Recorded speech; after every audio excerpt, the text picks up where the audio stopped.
Hello, it's Philip Taylor speaking from Richmond Green Chambers in London. Today I'm looking at a book which has come to us from Oxford University Press, and it's a very important book. It's one in a series which Richard Susskind has produced over the recent years. This one he's written with his son Daniel.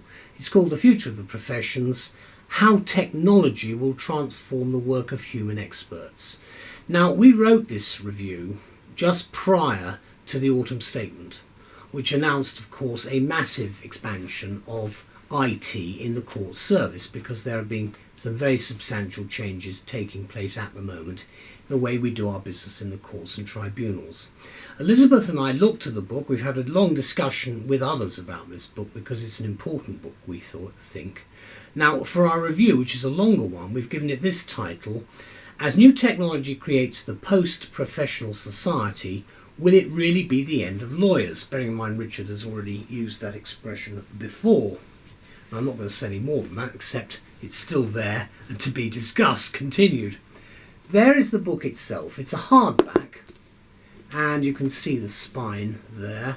And then you've got some detail and quite a lot of quotes from various people on the back about where we are at the moment. We've got some information about the two Suskins there. See them in their glory, and you can see some information in the front inside dust cover about what the book is actually about. There is a nice little, I'll just sort out this first of all. That's the actual front page there, and that's the actual main one, and then there's a nice little bit of praise for the book there. Then after that we've got a dedication to a mother and grandmother, a very sweet dedication there. Then there's a note from Richard and a note from Daniel in the preface, which is well worth reading because Richard's been involved in this for a long time. Then acknowledgements, and then some quotes from the usual suspects: John Stuart Mill to begin with, and John Maynard Keynes. Then you've got contents, and then you've got, in fact, a total of 7 chapters in it, and then a conclusion, then a bibliography, then there are lists of boxes and figures. There's an introduction which is well worth reading to start with, which tries to paint the picture, and then what's called the grand bargain. And it's a sort of flowing text all the way through.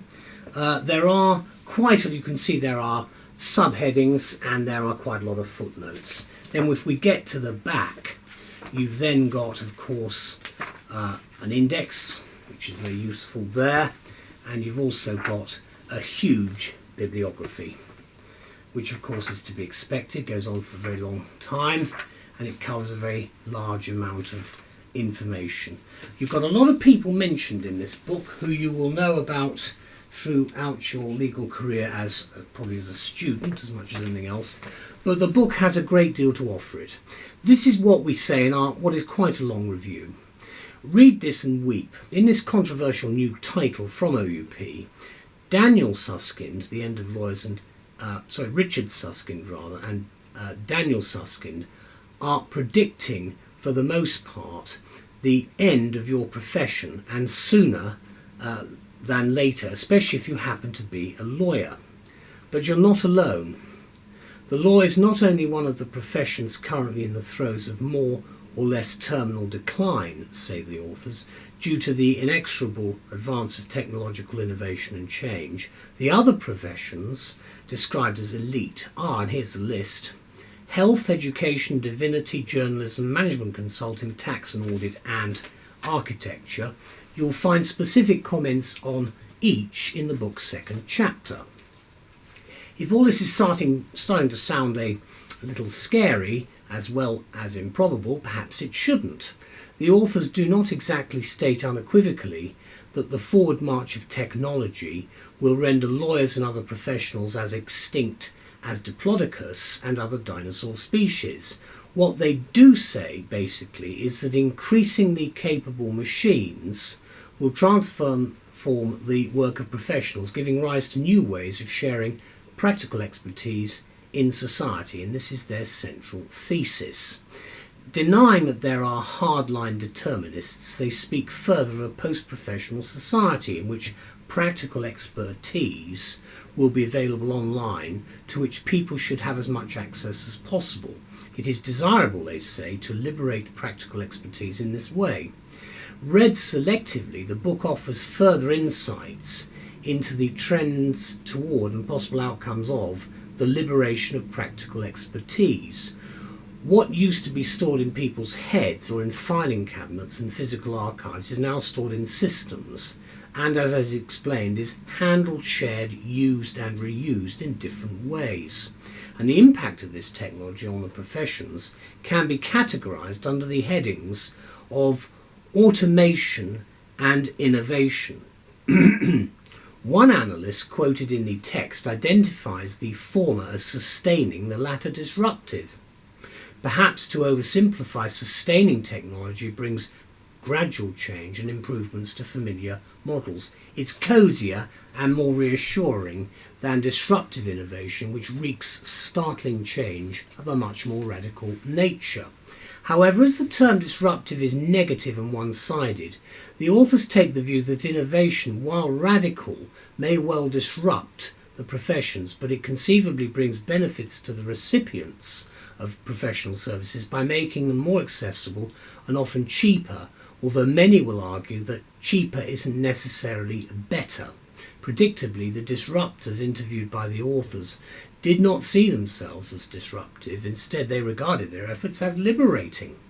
Innovation then holds no terrors for techies, but many professionals, not just lawyers, are deeply concerned by the vision of a world not unlike the present actually, where the computer is king and where eventually machines will have the decision-making power and authority to make medical diagnoses, for example, or predict the decisions of the courts.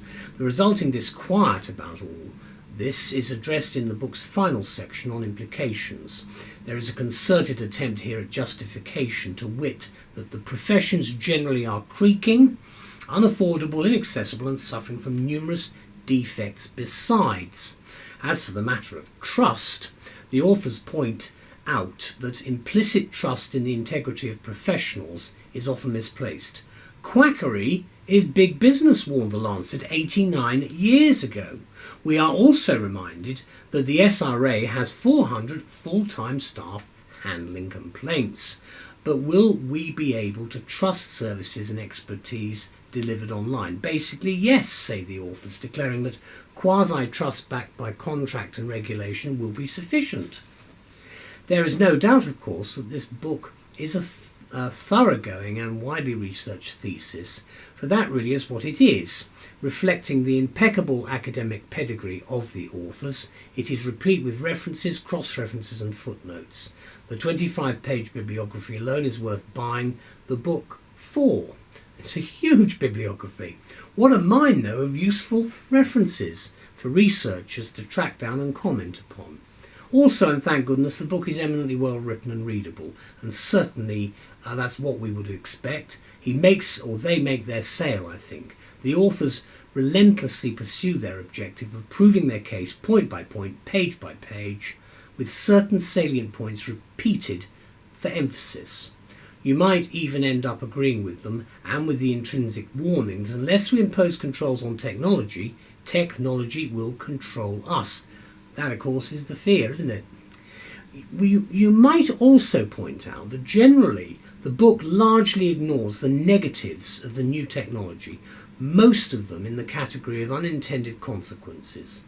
All those scams, abuses, misinformation and cybercrime, including instructive primers for your neighbourhood terrorists and so forth. Here the authors have put forward a disclaimer of sorts. The dark side of the net, they say, is not within the remit of the book. Well, you can't discuss everything. They do add, however, that these matters should definitely be the subject of adequate research, and I would think that is bound to happen with what is taking place at the moment concerning the problems with the use of the internet when it comes to things like terrorism.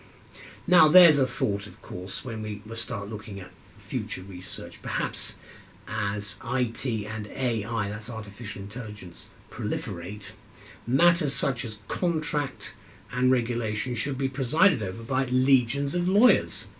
Therefore, let me conclude by suggesting this. Perhaps the forthcoming tide of technology set to engulf us all will throw up new opportunities for the legal profession, which is probably why just about every lawyer in London, so we are told, has bought a copy of this challenging, provocative and timely, important book.